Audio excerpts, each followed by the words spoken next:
नमस्कार, the India top देख रहे हैं। मैं हूं आपके साथ बिरजू सिंह। आज की इस वीडियो में बात यादव और कुर्मी की। दरअसल बिहार में जाति आधारित गणना के आंकड़े सार्वजनिक होने के साथ ही कई सवाल खड़े हो रहे हैं। सरकार पर आरोप लग रहा है, खासतौर पर नीतीश कुमार और लालू प्रसाद यादव पर, कि इन लोगों ने अपनी अपनी जातियों की संख्या बढ़ाकर दिखाई है। जिस जाति के लोग इन लोगों को वोट नहीं करते हैं, उनकी संख्या को घटा दिया गया है, और जो इनकी जाति है या फिर जिस जाति से इनको फायदा लेना है, उनकी संख्या इन लोगों ने बढ़ा दी है।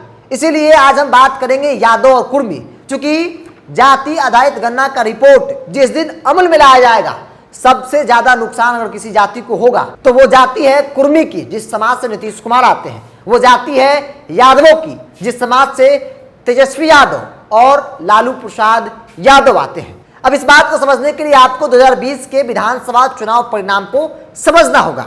दरअसल बिहार में 14% से अधिक यादवों की आबादी है, और ऐसे में अगर जातीय गणना का जो आंकड़ा है अमल में लाया जाता है तो आगामी चुनाव, चाहे वो लोकसभा हो या फिर विधानसभा, तो वही 14% के हिसाब से यादवों को टिकट दिया जाएगा। लेकिन 2020 के विधानसभा चुनाव में 243 सीटों में से 52 यादव चुनाव जीत गए, यानी कि 52 यादव विधायक हैं बिहार विधानसभा में, जिसमें से आरजेडी से 36 हैं, सीपीआई माले से 2 हैं, कांग्रेस से 1 हैं, सीपीएम से 1 है। वही बात अगर एनडीए की कर ली जाए, जिसमें नीतीश कुमार भी थे उस वक्त, तो एनडीए में 12 विधायक हैं, जिसमें भाजपा से 6, जेडीयू से 5, वीआईपी से 1 मिश्री लाल यादव का नाम है।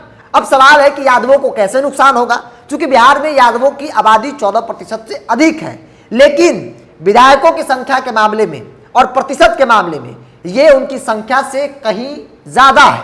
14% यादवों की आबादी, लेकिन संख्या के हिसाब से इनकी आबादी जो है वो 52 है, जो कि 21.05% होता है। यानी कि 14 और 21 का बीच का जो फैसला है वो 6-7% का होता है। अगली बार जब विधानसभा में टिकट का बंटवारा होगा तो यादवों को भी 14% ही टिकटें मिलेंगी, यानी कि इस बार से 6-7% अगली विधानसभा चुनाव में यादवों को कम मिलेगा। तो आपको समझ में आ गया होगा कि यादवों को कैसे नुकसान हो रहा है। दूसरी बड़ी बात कुर्मी की कर लेते हैं, जिस जाति से नीतीश कुमार आते हैं। बिहार में उनकी आबादी जो है वो 2.875% है, लेकिन विधायकों की संख्या के मामले में आबादी से 4 गुना अधिक है। दरअसल बिहार विधानसभा में कुल 9 कुर्मी जाति के विधायक हैं, जिसमें से जेडीयू नीतीश कुमार की पार्टी के साथ है, क्योंकि नीतीश कुमार ने 12 को टिकट दिया था, लेकिन उसमें से 7 ही चुनाव जीत पाए। बीजेपी से 2 कुर्मी विधायक हैं, यानी कि 7 और 2 9।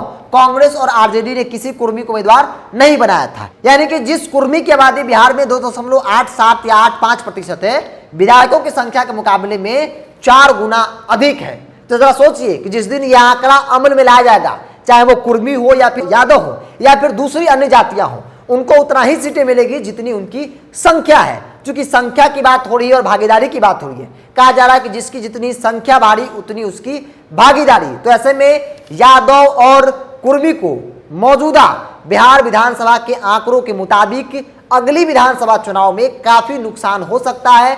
संख्या के हिसाब से कहीं ज्यादा उनकी सीटें जो है बिहार विधानसभा में है। तो जो लोग यह कह रहे थे कि लालू यादव और नीतीश कुमार ने अपनी अपनी जातियों की संख्या बढ़ाकर दिखाई है, तो अगर उनकी बात को मान भी लिया जाए, फिर भी नीतीश कुमार और लालू यादव को अगले विधानसभा चुनाव में काफी ज्यादा नुकसान होगा। या फिर यूं एक लाइन में कहें तो यादव और कुर्मी को सबसे ज्यादा नुकसान बिहार विधानसभा 2025 के चुनाव में होने वाला है, क्योंकि मौजूदा परिस्थिति के हिसाब से उनकी संख्या से अधिक उनकी विधायकों की संख्या है। तो ऐसे में अगली बार जब टिकटों का बंटवारा होगा तो इस रिपोर्ट का विशेष ख्याल रखा जाएगा, क्योंकि इस रिपोर्ट के जारी करने का मकसद ही यही है कि भाई जिसकी जितनी संख्या होगी उसी अनुसार से उनको सत्ता में भागीदारी मिलेगी, संगठन में भागीदारी मिलेगी। टिकटों के बंटवारे के वक्त इन बातों का विशेष तौर पे ख्याल रखा जाएगा। बहरहाल आप क्या सोचते हैं इस विषय को लेकर, आप अपनी राय को कमेंट्स बॉक्स में रखिए। अगर आप मेरे चैनल को यूट्यूब पर देख रहे हैं तो सब्सक्राइब कर लीजिए, फेसबुक पर देख रहे हैं तो पेज को लाइक और फॉलो कर लीजिए।